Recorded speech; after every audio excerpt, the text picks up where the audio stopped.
Good day everyone, I hope you're well.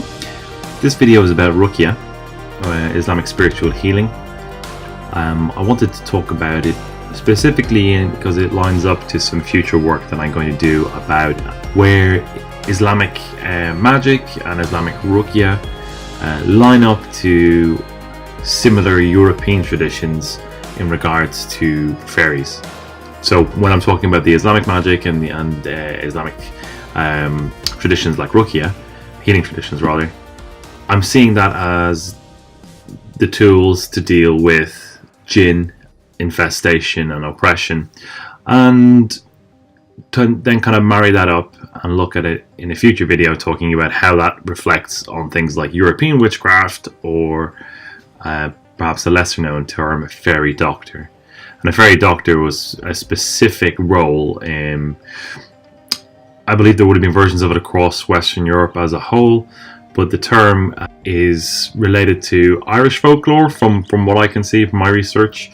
And that would have been if cattle were no longer giving milk, or milk wouldn't turn to butter, and a fairy's curse was believed to be involved, then the fairy doctor would come and help deal with that. It would also deal with other things like evil eye, exactly like Ruqyah, and other curses or tricks that weren't particularly beneficial, that had its root with a run-in with the fairies.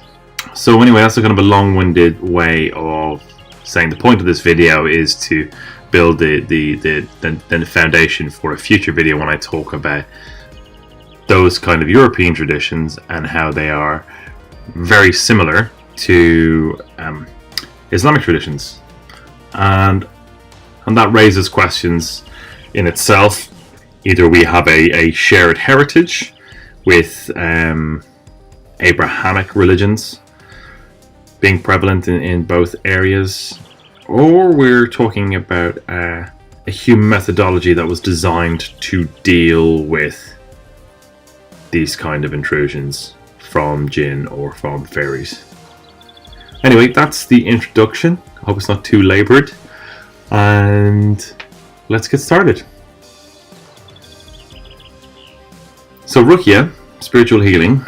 Ruqyah is commonly translated in English as incantation, which in Islamic terms makes it sound very magic related, which generally has a negative connotations, as the word is obviously associated with magic, spells, witchcraft. However, Ruqyah in Islam is actually a recitation of the Quran.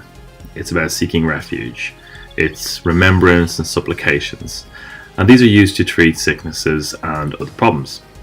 There are two principal Ruqyah types. Now, I'm going to apologize up front for my pronunciation.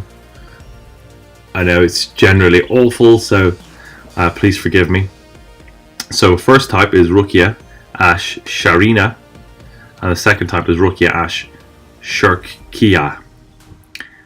So the first one, which I'll just call Sharia, it has three conditions. And Ibn Hajar said there's consensus on using the Ruqyah if there are three conditions that are met, that are part of the work.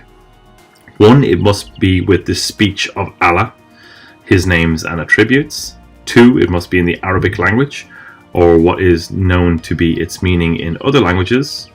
Three, to believe that Ruqyah has no benefit by itself, but the benefits are from Allah. This type of Ruqyah is seen as permitted within Islam.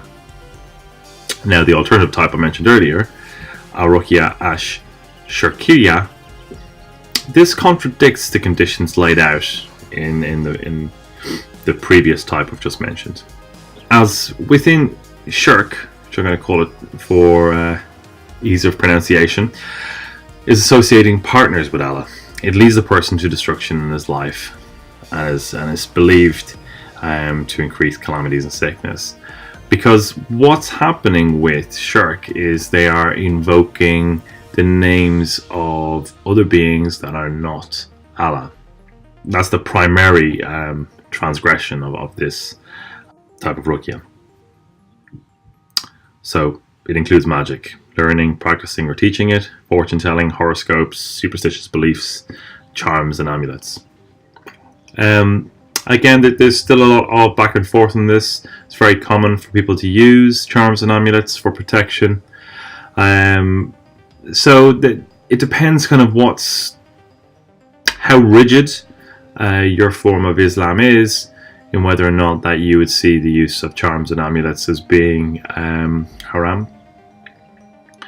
But when you get into using magic, particularly invoking spirits, petitioning, say, the jinn for help, assistance, or indeed for gain, this is where you really start to 100% transgress against Islam.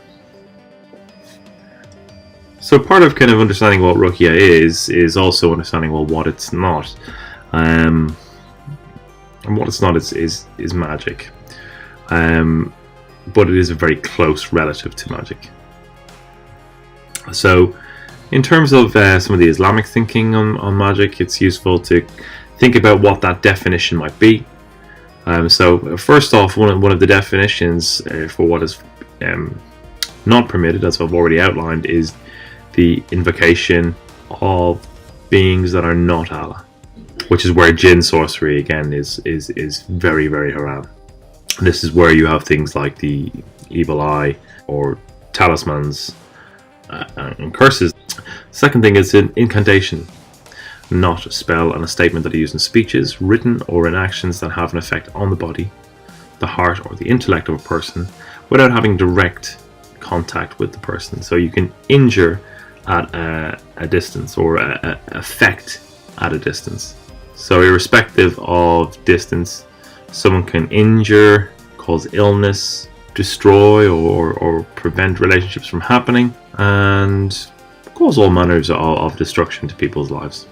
Magic is an art that requires skill and proficiency from the one who performs it. It is a type of knowledge that has a foundation, methodology, and principles.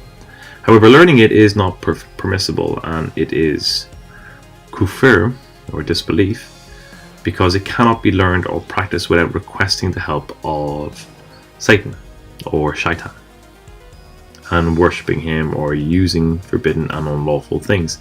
So it requires the disbelief in Allah to learn and practice it. Now this is according or through the prism of some conventional Islamic thinking. And this is where I would marry back to witchcraft in terms of witchcraft, in terms of the very much left-hand path version of witchcraft, in effect black magic, because it is a rejection of the divine. It is a rejection of God, a rejection of Allah, and it puts oneself in the position of ascendance. Now there are some quite strict punishments for magicians. Punishment for magicians is beheading, which is exactly what the Prophet said. So now, if we look at Christianity's view of things, they have a very similar view of, well, historically, not so much now, but historically a very similar view of magicians in the form of witches, and it's quite commonly known about how witches were murdered by the church in the hundreds of thousands during medieval times, and up into the Puritan age. So you had the likes of Matthew Hopkins, the Witchfinder General, who terrorized England, East Anglia in particular, looking for witches who were most likely not there. But again, it's a similar view. So this begs the question, is this because of the fraternity between Islam and Christianity, and that the fundamental base tenets are the same? It's hard to separate the two. Or is this two cultures describing the same phenomenon? It's hard to say. If you take a empirical point of view, if you take an enlightenment point of view, you say no, this is just a cultural similarities. because of the shared core beliefs between Islam and Christianity. That's what one would think, and that's a very reasonable assertion to make. However, look at the original faiths of Western Europe and their belief in spirit beings. One would argue are very similar to the jinn. You look at Scandinavia and their belief in trolls and dwarfs and all kinds of spirit beings, and I guess you would class them as kind of elementals. In Iceland today, there's still a very prevalent belief in elves and elf magic. Very, very similar to fairies. In Iceland, people don't transgress near what we call elf homes, or areas known to be associated with the elves. Very similar traditions in Ireland. So there is traditions or people describing these beings and interacting with these beings that predate Islam and predate Christianity. So perhaps there is an earlier form of interaction with an invisible world, and that these magical ways of working, it be Ruqyah or fairy doctors or cunning folk or witchcraft, they are simply the remnants of an earlier technology for engaging with the spirit world. And again, as always, I don't know, I'm just posing these questions for consideration. So I can't really talk about Ruqyah without really discussing the evil eye. The evil eye exists everywhere. In the West, we've again pretty much forgotten this thing as it's become a desacralized and atheistic society. So the evil eye has two sources. One is human beings, and the other, predictably enough, is jinn. And the evil eye for mankind is confirmed in many Islamic texts. It can happen with people's jealousy. As for jinn, the jinn can have similar reasons for an evil eye as a human being can. It's mostly for envy, and the envy can be a result of hatred, malice, or anger. And the evil eye is has been described as like a dart or an arrow, and it goes into this. It leaves the soul of the envier and goes into the person that is envied, and it brings with them ill health, bad luck, and other unpleasantries. Now, this is very similar to how interaction with the fairies could take place. In fact, that was one of the treatments that fairy doctors were regularly called upon to give, and that was affliction for those who had been shot with a fairy dart or a fairy arrow, which would have been the way of describing the evil eye in the Gaelic or Irish traditions. I think it was quite similar in Scotland and Wales from memory.